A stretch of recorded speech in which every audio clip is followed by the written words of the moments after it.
Hello, hello. Ça va bien ou quoi?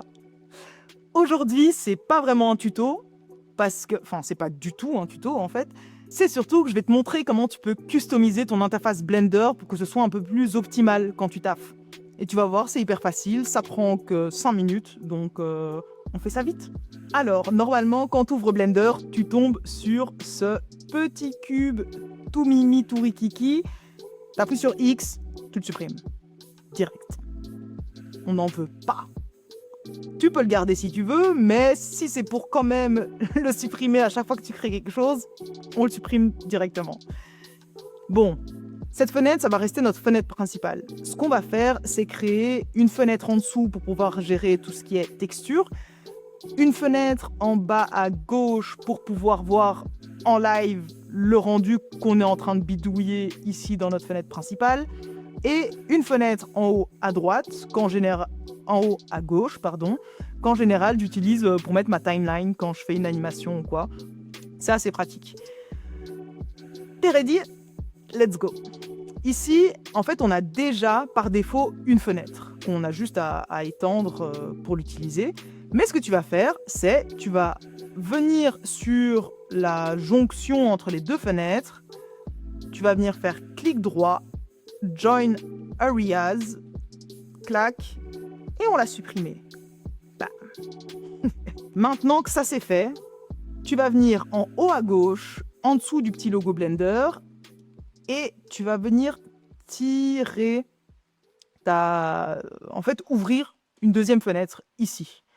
Pour l'instant, c'est tout, on ne va pas encore la configurer, parce que on va venir ici en dessous, maintenant, en bas à gauche, et on va tirer encore une fois.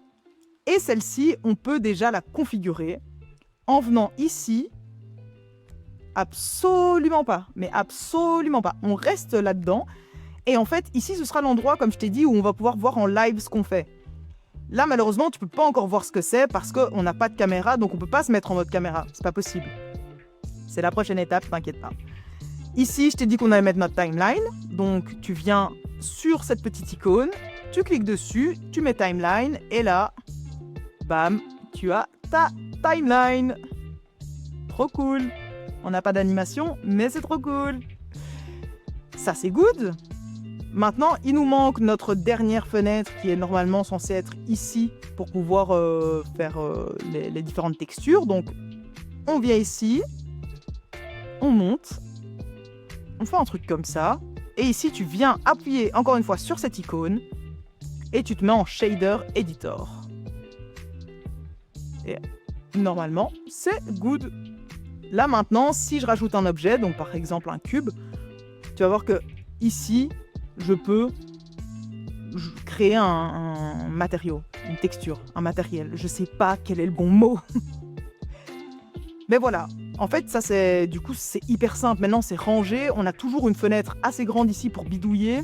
Ici, on peut faire notre animation et en même temps voir quand ça bouge. Et ici, on pourra voir en temps réel ce qu'on bouge ici. Avec notre frame, en fait, une fois qu'on aura mis notre caméra. Et du coup, je resupprime mon petit cube. Ici, je pense qu'on peut venir quand même un petit peu réduire. Hein. Faut pas abuser non plus des bonnes choses. Le dernier truc qu'on va faire, je pense, c'est ajouter une caméra. Comme ça, tu auras d'office une caméra à chaque fois que tu ouvres Blender. Donc, Shift A, caméra, bam. Elle est mise n'importe comment, la coquine. Elle fait tout le temps ça. On veut plus qu'elle fasse ça. Donc, tu appuies sur N, tu viens ici. Tu vas sur Item, rotation 0, 0, 0. Rotation, maintenant que tout a été reset, on va mettre quand même une rotation de X de 90 degrés. C'est top.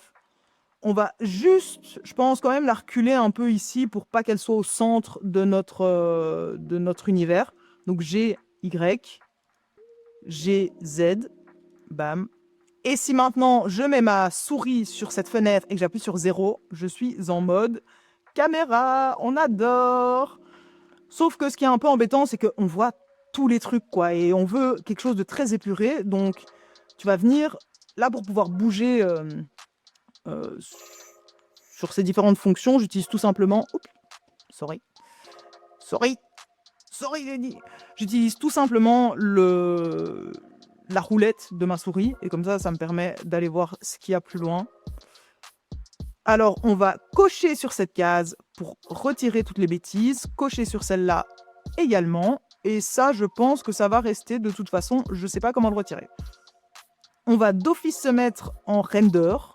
Comme ça, bon, là, vous ne voyez pas bien sûr ce que ça donne. Je peux vous montrer, si vous voulez, en fait, un petit peu ce que ça donne. Normalement, si... Je vais essayer de mettre... Ouais, voilà, on va dire ça. Voilà. Là, par exemple, j'ai mis, on va dire, de la lumière dans mon monde. Non, pas comme ça, vous n'allez pas comprendre. Je vais rajouter une light. Genre, voilà, clac, clac. Et là, je rajoute de la... Ouah, tu me cherches, toi, tu me cherches, c'est fou. C'est fou de me chercher comme ça. J'ai envie de péter un plomb. Ah voilà, il fallait rajouter un objet parce que sinon, bien sûr, on voyait rien. Là, comme tu peux voir maintenant, ici en fait c'est mon mode rendu, donc ça c'est hyper cool. Et en même temps, je peux bouger ici mes trucs pour voir ce que ça donne en temps réel, encore une fois. C'est trop cool. Je pense que l'un d'entre vous, sous la première vidéo, avait mis que ici, chez lui, c'était le reste de la scène. Et pour en fait cropper ça comme ça, je vais peut-être vous dire une bêtise, hein, mais tu sélectionnes la caméra, tu vas sur View. Ben ouais, je dis une bêtise, hein, du coup, je dis des bêtises, hein. Eh ben, je sais pas. Je sais pas comment j'ai fait. C'est infâme, hein. C'est infâme. Render region, non. Ici, on va voir peut-être View, non. Mais écoutez, je sais pas. Je sais pas.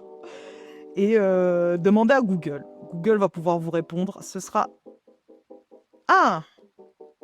Non, je sais pas. J'ai cru pendant un moment, mais je sais pas. Ben écoutez, moi, je supprime mon cube et ma light. Là, ça va devenir notre interface par défaut. Donc, une fois que tu es content, hein, tu peux changer des trucs si tu veux. Je t'ai juste montré comment moi je fais. Une fois que tu es content, tu viens ici dans File.